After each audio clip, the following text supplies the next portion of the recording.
నమస్కారం. Focus TV న్యూస్కి స్వాగతం. హెడ్లైన్స్ చూద్దాం.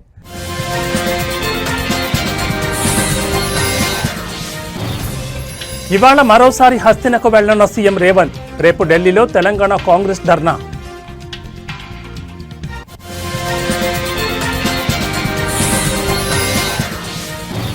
ఎమ్మెల్యేల కొనుగోళ్ల కేసులో నేను పాత్రధారిని. మాజీ ఎమ్మెల్యే గువ్వల సంచలన వ్యాఖ్యలు.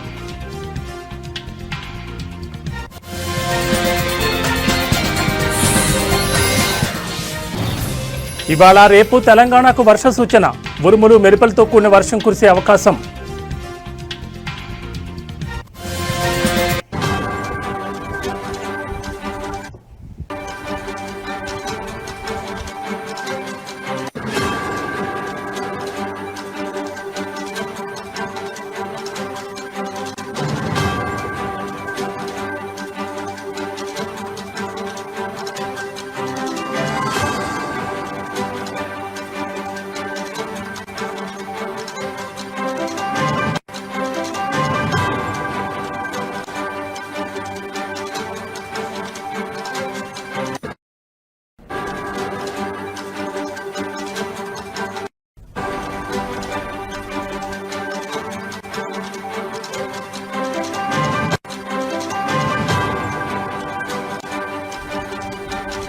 బులెటిన్లో బ్రేకింగ్ న్యూస్ చూస్తున్నాం. తెలంగాణ ముఖ్యమంత్రి రేవంత్ రెడ్డి ఇవాళ మరోసారి ఢిల్లీకి వెళ్లనున్నారు.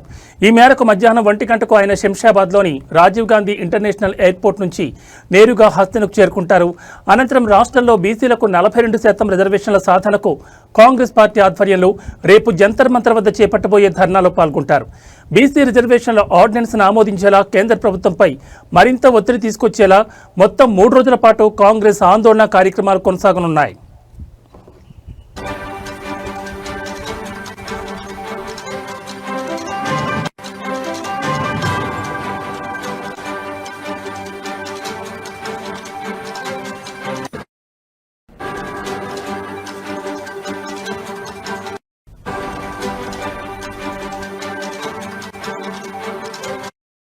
బీసీ రిజర్వేషన్ల అంశంపై పార్లమెంట్లో కాంగ్రెస్ ఎంపీలు వాయిదా తీర్మానాలు ఇవ్వనున్నారు. ఈ ధర్నాలో పాల్గొనేందుకు ఇప్పటికే తెలంగాణ కాంగ్రెస్ పార్టీ వ్యవహారాల incharge Meenakshi Natarajan, TPCC chief Mahesh Kumar Goud, మంత్రులు, ఎమ్మెల్యేలు, ఎమ్మెల్సీలు, ఆయా జిల్లాల ముఖ్య నాయకులు ఢిల్లీకి చేరుకున్నారు. అదేవిధంగా ఏఐసీసీ చీఫ్ మల్లికార్జున్ ఖర్గే, లోక్సభ పక్ష నేత రాహుల్ గాంధీ, ప్రియాంక గాంధీ, ఇతర నేతలు ఈ ఆందోళనలో పాల్గొనబోతున్నట్లుగా తెలుస్తోంది.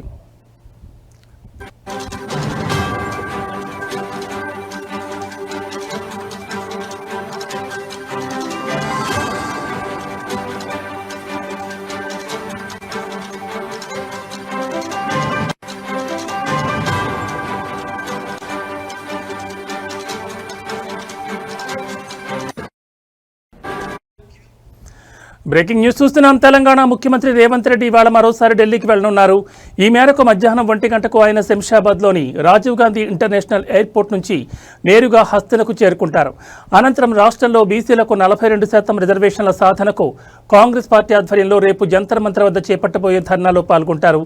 బీసీ రిజర్వేషన్ల ఆర్డినెన్స్ను ఆమోదించేలా కేంద్ర ప్రభుత్వంపై మరింత ఒత్తిడి తీసుకొచ్చేలా మొత్తం 3 రోజుల పాటు కాంగ్రెస్ ఆందోళన కార్యక్రమాలు కొనసాగనున్నాయి. మరో బీసీ రిజర్వేషన్ల అంశంపై పార్లమెంట్లో కాంగ్రెస్ ఎంపీలు వాయిదా తీర్మానాలు ఇవ్వనున్నారు. ఈ ధర్నాలో పాల్గొనేందుకు ఇప్పటికే తెలంగాణ కాంగ్రెస్ పార్టీ వ్యవహారాల incharge Meenakshi Natarajan, TPCC chief Mahesh Kumar Goud, మంత్రులు, ఎమ్మెల్యేలు, ఎమ్మెల్సీలు, ఆయా జిల్లాల ముఖ్య నాయకులు ఢిల్లీకి చేరుకున్నారు. అదేవిధంగా ఏఐసీసీ చీఫ్ మల్లికార్జున్ ఖర్గే, లోక్సభ పక్ష నేత రాహుల్ గాంధీ, ప్రియాంక గాంధీ, ఇతర నేతలు ఈ ఆందోళనలో పాల్గొనబోతున్నట్లుగా తెలుస్తోంది.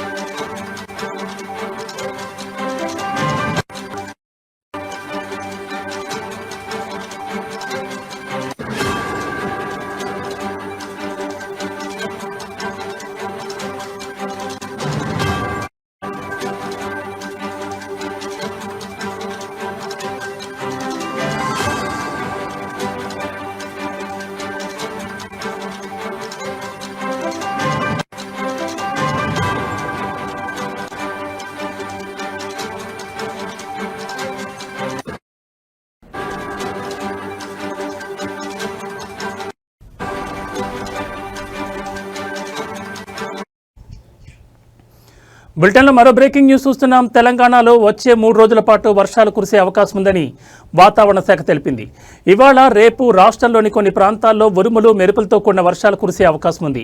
పలు చోట్ల మోస్తరు నుంచి భారీ వర్షాలు పడే అవకాశం ఉన్నందున అధికారులు జాగ్రత్తలు తీసుకోవాలని హెచ్చరించారు. ముఖ్యంగా లోతట్టు ప్రాంతాల ప్రజలు అప్రమత్తంగా ఉండాలని సూచించారు.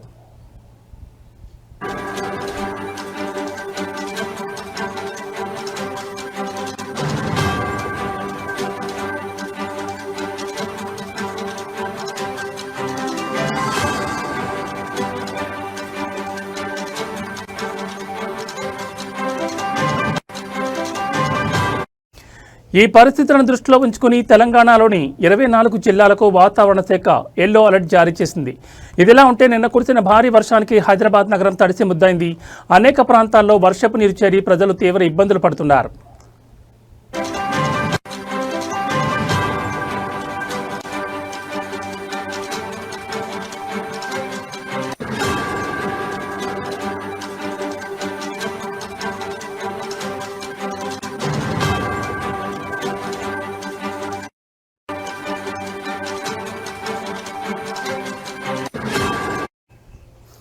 అమీర్పేట్, పంజగుట్ట, పాత బస్తీ వంటి ప్రాంతాల్లో రహదారులపై నీరు నిలిచిపోవడంతో వాహనదారులు తీవ్ర సమస్యలు ఎదుర్కొన్నారు.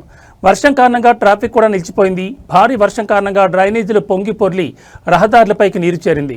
అధికారులు పరిస్థితిని అదుపులోకి తీసుకురావడానికి చర్యలు చేపట్టారు.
బులెటిన్లో మరో బ్రేకింగ్ న్యూస్ చూస్తున్నాం. మార్గదర్శి ఫైనాన్షియల్ సంస్థకు తెలంగాణ హైకోర్టులో భారీ ఊరట లభించింది.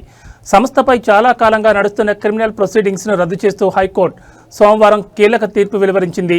తమపై ఉన్న క్రిమినల్ కేసును కొట్టివేయాలని కోరుతూ మార్గదర్శి ఫైనాన్షియల్స్ దాఖలు చేసిన పిటిషన్ను న్యాయస్థానం అనుమతించింది.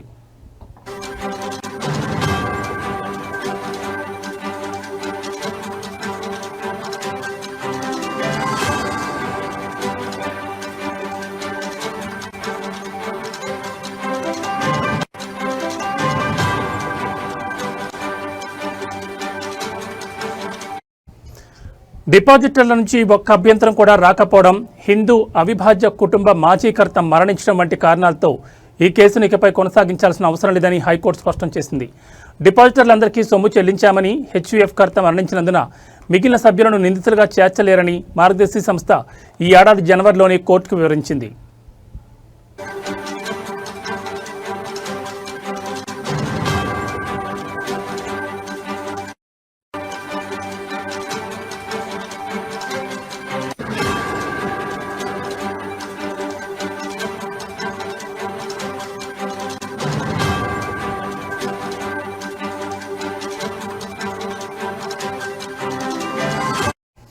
ఆర్బీఐ నిబంధనలకు విరుద్ధంగా ప్రజల నుంచి డిపాజిట్లు సేకరించారన్న ఆరోపణలతో 2008లో ఉమ్మడి ఆంధ్రప్రదేశ్ ప్రభుత్వం మార్గదర్శిపై క్రిమినల్ కేసు నమోదు చేసింది. ఈ కేసును 2018లోనే హైకోర్టు ఒకసారి కొట్టివేసింది. అయితే ఈ తీర్పుపై ఫిర్యాదుదారు సుప్రీంకోర్టును ఆశ్రయించారు.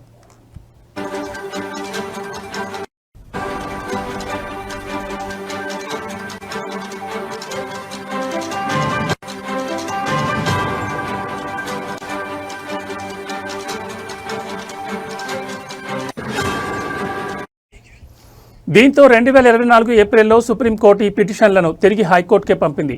వాస్తవ పెట్టుబడిదారులు, డిపాజిటర్ల నుంచి అభ్యంతరాలు స్వీకరించి ఈ కేసును కొనసాగించాలా లేదా అనేది తేల్చాలని ఆదేశించింది. సుప్రీంకోర్టు ఆదేశాల మేరకు 2024 సెప్టెంబర్ 26న హైకోర్టు రిజిస్ట్రీ పత్రికల్లో పబ్లిక్ నోటీస్ జారీ చేసింది.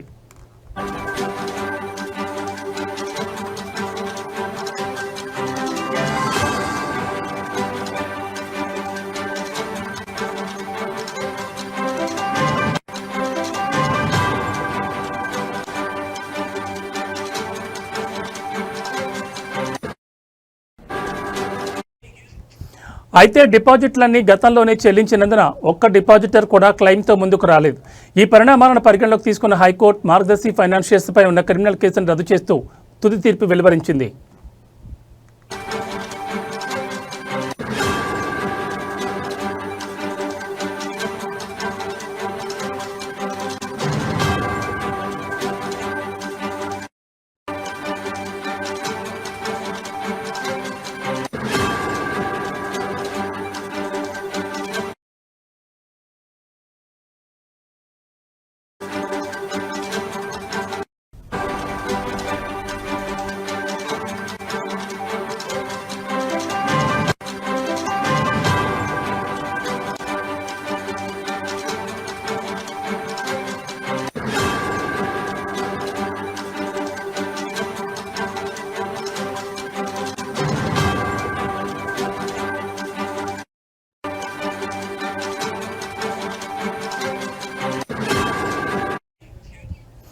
బులెటిన్లో మరో బ్రేకింగ్ న్యూస్ చూస్తున్నాం. అవినీతి ఆరోపణలు, వరుస విచారణలతో సతమతమవుతోన్న బీఆర్ఎస్కు మరో బిగ్ షాక్ తగిలింది. నాగర్ కర్నూలు జిల్లా బీఆర్ఎస్ పార్టీ అధ్యక్షుడు అచ్చంపేట మాజీ ఎమ్మెల్యే గువ్వల బాలరాజు పార్టీకి రాజీనామా చేసిన విషయం తెలిసిందే. ఈ మేరకు తన రాజీనామా పత్రాన్ని ఫ్యాక్స్ ద్వారా పార్టీ అధినేత కేసీఆర్కు పంపించారు. ఈ నేపథ్యంలోనే బీఆర్ఎస్ పార్టీకి రాజీనామా చేయడంపై మరోసారి ఇవాళ ఆయన స్పందించారు. వ్యక్తిగత కారణాలతోనే తాను పార్టీకి రాజీనామా చేశానని తెలిపారు.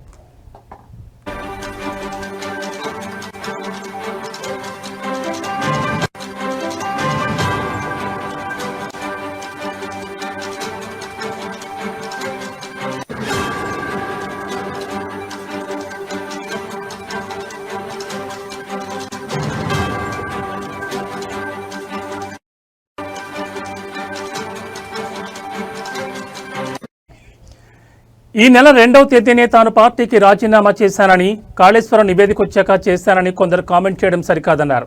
తన లేఖలో ఎక్కడ అసంతృప్తి వ్యక్తం చేయలేదని అన్నారు. మారిన రాజకీయ పరిస్థితుల నేపథ్యంలోనే జాతీయ రాజకీయాల వైపు వెళ్లాలని నిర్ణయించుకున్నానని కామెంట్ చేశారు. ఇక ఎమ్మెల్యేల కొనుగోలు కేసులో తాను సూత్రధారిని కాదని, కేవలం పాత్రధారిని అంటూ సంచలన వ్యాఖ్యలు చేశారు. కేసీఆర్ అక్కడ ఏం జరుగుతుందో చూడమంటేనే చూసేందుకు తాను వెళ్లానని తెలిపారు. బీజేపీలో బీఆర్ఎస్ పార్టీ విలీనంపై తాను ఎక్కడా మాట్లాడలేదన్నారు. ఇంకా ఏ పార్టీలో చేరాలన్నది డిసైడ్ చేసుకోలేదని, తన అనుచర వర్గం జిల్లా ప్రజల ఆకాంక్ష మేరకు త్వరలోనే నిర్ణయాన్ని వెల్లడిస్తానని గువ్వల బాలరాజు స్పష్టం చేశారు.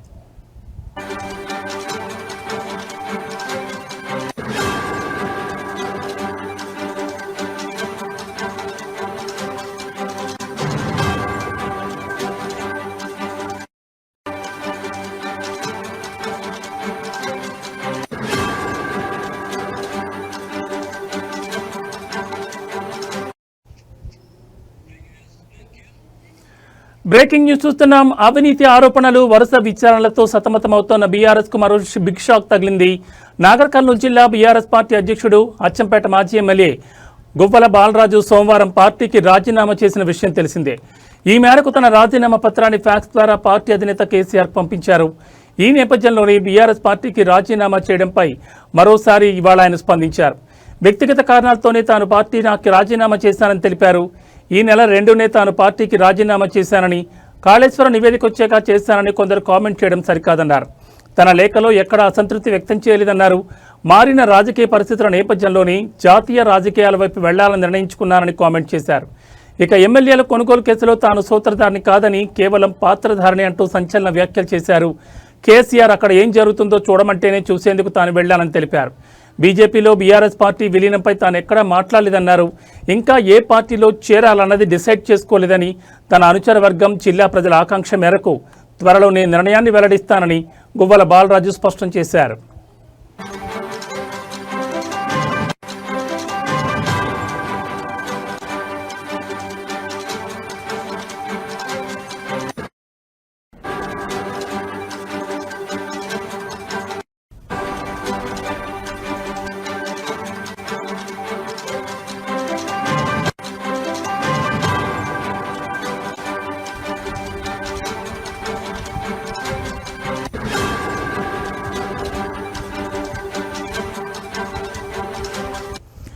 రైతుల సమస్యలను ప్రభుత్వం దృష్టికి తీసుకెళ్లి పరిష్కారం దిశగా చర్యలు తీసుకోవాలని కోరుతూ జాయింట్ కలెక్టర్కి మెమోరాండం అందించారు వైసీపీ నాయకులు.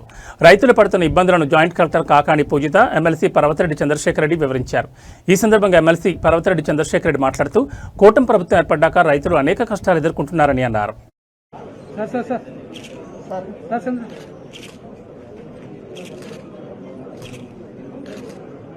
కూటమి ప్రభుత్వం ఏర్పడిన తర్వాత రైతుల కష్టాలు అనేనిగా మొదట్లో రాజశేఖర రెడ్డి గారు కానీ అలానే జగన్మోహన్ రెడ్డి గారి ప్రభుత్వంలో వర్షాలు చక్కగా పడడం కానీ గిట్టుబాటు ధరలు కానీ అలానే ప్రభుత్వం నుంచి రైతులకు అందాల్సినటువంటి సహకారం అది కరెంటు రూపంలో కానీ ఎరువుల రూపంలో కానీ విత్తనాల దగ్గర నుంచి పంట అమ్ముకునేంత వరకు కూడా ప్రతి ఒక్క దాంట్లో కూడా అటు రాజశేఖర రెడ్డి గారు కానీ జగన్మోహన్ రెడ్డి గారు కానీ ఇద్దరు కూడా చేసినటువంటి కృషి వల్ల రైతులు చాలా చక్కగా సంతోషంగా కూడా ఉన్నారు. పొలాలు రేట్లు పెరిగినాయి, అందరూ కూడా రైతుకు ఒక విలువ గౌరవం ఉండింది.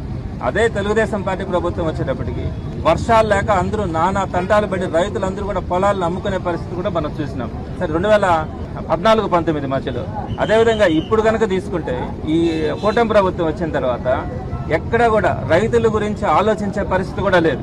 రైతులు పడుతున్నటువంటి కష్టాలు అన్నిటినీ కూడా వదిలేసి ఈరోజు కేవలం ఏంటంటే అరెస్టులు చేయడం, రాజకీయ నాయకుల్ని రాజకీయ కక్షలు అంటే వైఎస్ఆర్సీపీ అన్న వారందరినీ కూడా అరెస్ట్ చేయాలన్న ఒక ఆలోచన తప్ప ఎక్కడా కూడా రైతులను ఆదుకోవాలనే ఆలోచన కూడా లేదు. పైగా ఈరోజు ఎరువుల విషయంకి వచ్చేటప్పటికి వాటిని సబ్సిడీలో అందించాల్సినటువంటి బాధ్యత గవర్నమెంట్ మీద ఉంటుంది. ఇంతకుముందు అదే చేసింది. రైతు భరోసా కేంద్రాల ద్వారా మనం చక్కగా అంటే విత్తనం దగ్గర నుంచి ఎరువులు కానీ ఇవన్నీ కూడా వీటన్నిటిని సబ్సిడీ ద్వారా మనం అన్ని కూడా చక్కగా అందించినాం. రైతు ప్రశాంతంగా ఎక్కడా కూడా రోడ్డు మీదకి వచ్చిన పరిస్థితి కూడా ఉండదు. ప్రకాశం జిల్లా గిద్దలూరు నియోజకవర్గం రాచర్ల మండలం మేడవారిపల్లిలో సోమవారం విద్యుత్ సబ్స్టేషన్ ప్రారంభోత్సవంలో మంత్రి డోలా బాల వీరాంజనేయ స్వామి, మంత్రి గొట్టిపాటి రవికుమార్ పాల్గొన్నారు. ముఖ్యమంత్రి చంద్రబాబు గురించి, అవినీతి గురించి మాట్లాడే అర్హత ఎమ్మెల్యే బూచిపల్లి శివప్రసాద్ రెడ్డికి లేదన్న మంత్రి డోలా బాల వీరాంజనేయ స్వామి ఆగ్రహం వ్యక్తం చేశారు. రైతుల ప్రయోజనాల కోసం అన్నదాత సుఖీభావ పథకాన్ని ప్రకాశం జిల్లా దర్శి మండలం తూర్పు వీరైపాలెంలో ప్రారంభిస్తే స్వాగతించకుండా ఇలాంటి విమర్శలు చేయడం ఎందుకు సమాజ సమయాన్ని ఆయన ప్రశ్నించారు. బిగ్ బాస్ ద్వారా వీడియోలు చూశారు కదా, మీరు మీ ఛానల్స్ చూశారు కదా వీడియోల్ని. అదేవిధంగా నోట్ల గట్ల పట్టుకొచ్చారు కదా, ఇది ఒక శాంపిల్ మాత్రమే. తప్పు చేసిన వాళ్ళు ఎవరిని కూడా వదిలిపెట్టే పరిస్థితి లేదు.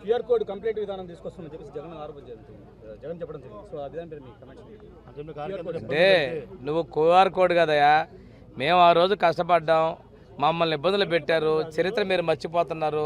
మేము ఎవరూ ఇబ్బంది పెట్టట్లా. పెట్టుకోండి, ఇబ్బంది ఏమవుతుంది? ప్రజలు చేసిన తర్వాత సంవత్సరం కూడా అవుతుంది. నేను తిరస్కరించారు ప్రజలు 11 పర్మిట్ చేసి ఇంకా నువ్వు మాట్లాడేది ఇలాగా. ప్రజాస్వామ్యంలో మీకు స్వేచ్ఛను ఇచ్చాం, చేయండి, మీ ఇష్టం వచ్చినట్టు చేయండి. అన్నదాత సుఖీభావ పథకం ఓపెనింగ్లో